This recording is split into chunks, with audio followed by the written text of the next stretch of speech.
Mary, what's the deal with me being stuck solo at my sister's wedding? I found myself isolated, and when I inquired about it to her mother-in-law, she smirked before replying. Oh, was that the case? Well, it's all right. A middle school graduate is hardly a feather in the family cap. Mary always had a knack for belittling me, and as others began to take notice, I felt even more out of place, drowning in embarrassment. What do you even know about Eddie? And you don't know my brother, I muttered, feeling utterly defeated. Then my sister Michelle appeared, and the dynamic shifted. My name's Eddie Smith. I turned 42 this year. I began unraveling the story of our upbringing.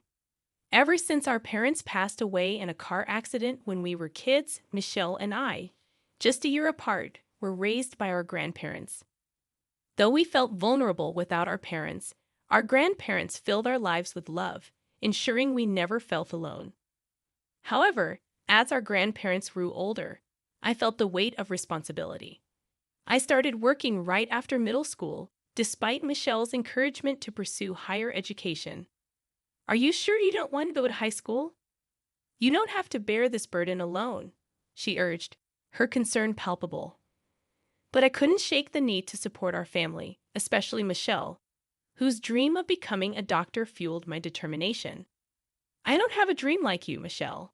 Right now, my dream is to contribute to the family as soon as possible, I explained, knowing she felt guilty about my sacrifice. Yet, she understood once I shared my true feelings. Michelle's hard work paid off, and she secured a spot in college, eventually becoming a doctor. With our grandparents gone by the time she earned her medical license, we leaned on each other for support. Hey, Eddie, I'm free this weekend. How about we grab a bite? Michelle suggested, extending an olive branch of camaraderie. That sounds perfect. I'm free too. Let's go for drinks, I replied, grateful for the bond we shared. Michelle and I had a close relationship, often spending our free time together, even as I juggled various temporary jobs to make ends meet. Lately, there's been someone causing me trouble, Mary, Michelle's mother-in-law. To my surprise and delight, she recently got engaged, making her my relative by marriage. Initially, based on what Michelle had told me about Mary being a gentle and modest woman, I was hopeful. Coming from a family without parents, I looked forward to our relatives coming together. However, my naive optimism was shattered at our first encounter. Eddie, you don't look as impressive as Michelle. It's disappointing that you're nothing like what I imagined being related to you would be, Mary remarked as soon as Michelle left the table. Her demeanor completely changed, and even Michelle's fiancé, Tom, remained silent as Mary continued her tirade. You know, Michelle graduated from medical school and works at the forefront as a doctor. Despite being a woman, she carries herself with such confidence. But I never heard about having such a loser brother. Mary continued, disregarding any attempt from Tom to intervene. When Mary came to announce the engagement, she was all smiles in front of Michelle. But as soon as Michelle left the room, her tone shifted, and she began berating me. I was shocked into silence by her sudden change. She looked down on me with disdain, mocking my middle school education and my job. She made it clear that having someone with my educational background as a relative was a problem for her. Despite her husband being a doctor and her working in medical administration, Mary constantly imposed unreasonable demands on me. She even went as far as suggesting that I cut ties with Michelle to avoid embarrassment for her family. I never expected to be insulted like this, especially since Michelle had expressed excitement about our meeting. Feeling embarrassed and hurt by Mary's words, I couldn't help but wonder how things got so messed up. I felt trapped, knowing that Michelle and I were each other's only blood relatives and that cutting ties wasn't an option.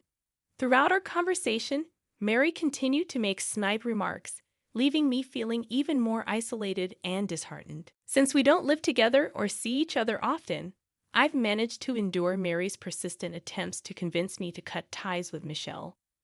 Maintaining a good relationship with Michelle is paramount to me, as she's the only family I have left. Ideally, I'd like to get along with Mary too, but it seems she can't accept me due to my lower level of education. Why do I have to deal with someone with such a low education like you? Mary's words continued to sting. Being judged solely on my educational background makes my blood boil. Despite this, I didn't object to Michelle and Tom's marriage. Mary's persistence in trying to separate us has only intensified since their wedding date was set. Reluctantly, I prepared for the wedding, knowing I couldn't miss such a significant family event despite my apprehensions. Upon arrival at the venue, I was shocked to find myself seated alone at the back, contrary to what Michelle had assured me. Mary's presence only added to my discomfort, her judgmental gaze making me feel even more out of place. Eddie, you're looking quite shabby today.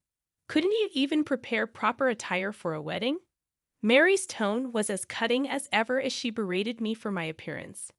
Asking her about my isolated seating only elicited a smirk from her, followed by her disparaging remarks about my education. The humiliation was unbearable, and I couldn't help but feel the weight of her scornful words.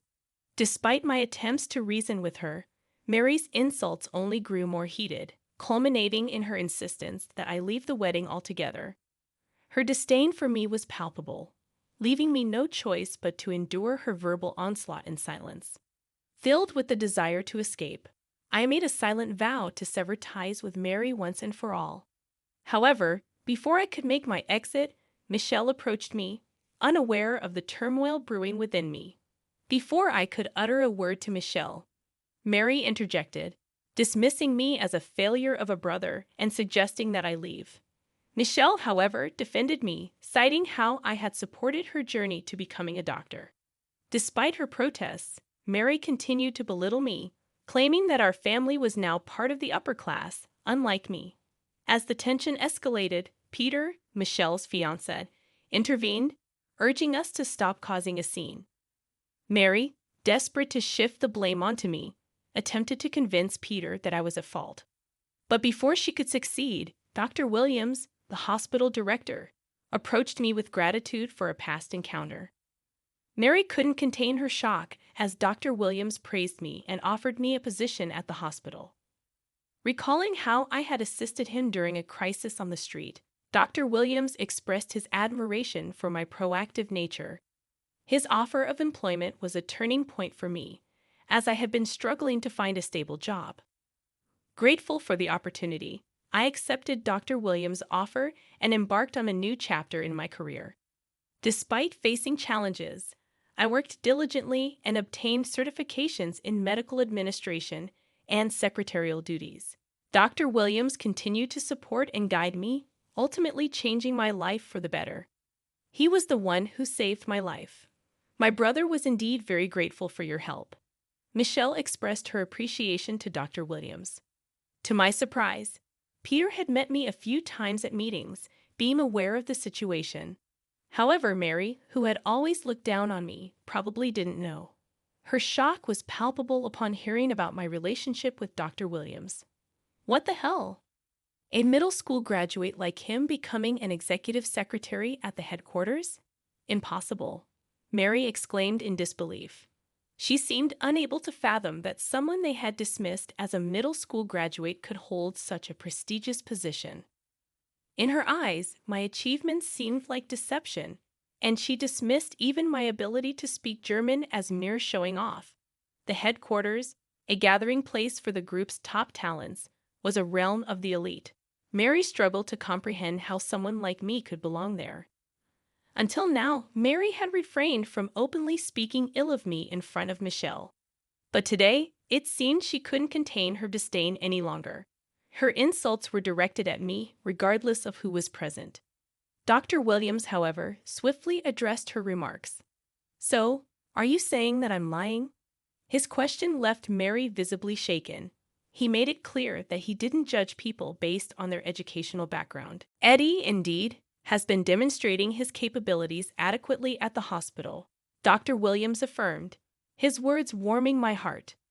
I had always been somewhat conscious of my educational background, and Dr. Williams' recognition of my efforts meant a lot to me. However, Mary couldn't accept my achievements and dismissed them as underhanded tactics. She insisted that she could do her job better than me and accused me of deceiving everyone. But Dr. Williams pointed out that her reputation at the hospital wasn't exemplary, citing several resignations among the staff due to her behavior. Under Mary's continued uproar, Dr. Williams coldly retorted, questioning her integrity regarding the misuse of funds at the affiliated hospital. Mary was visibly shaken, showing signs of panic as Dr. Williams confronted her about the financial discrepancies. Peter denied any involvement in the misuse of funds, prompting Dr. Williams to announce a thorough investigation. Mary pleaded desperately, but her son Tom refused to cover for her any longer, expressing his desire to succeed as a doctor independently. Disappointed by Mary's actions, Dr. Williams emphasized the importance of cherishing those around them, declaring that someone who couldn't uphold such values had no place in his hospital. Mary, realizing the gravity of the situation, turned to me for help, but I had reached my limit. "I've never been considered family by you," I asserted, refusing to associate with someone who only found their worth by looking down on others. Michelle, standing behind me, nodded in agreement, signaling her support. The wedding proceeded without Mary, and at Dr. Williams' behest, she was dismissed from the company for embezzlement of funds. During her divorce proceedings, her affair with a male nurse was exposed, leading to her downfall and destitution. Michelle apologized to me and promised to cut ties with Mary, reaffirming our bond as family. Despite the challenges, I continue to work hard every day, valuing family and being grateful to those who support me, including Dr. Williams.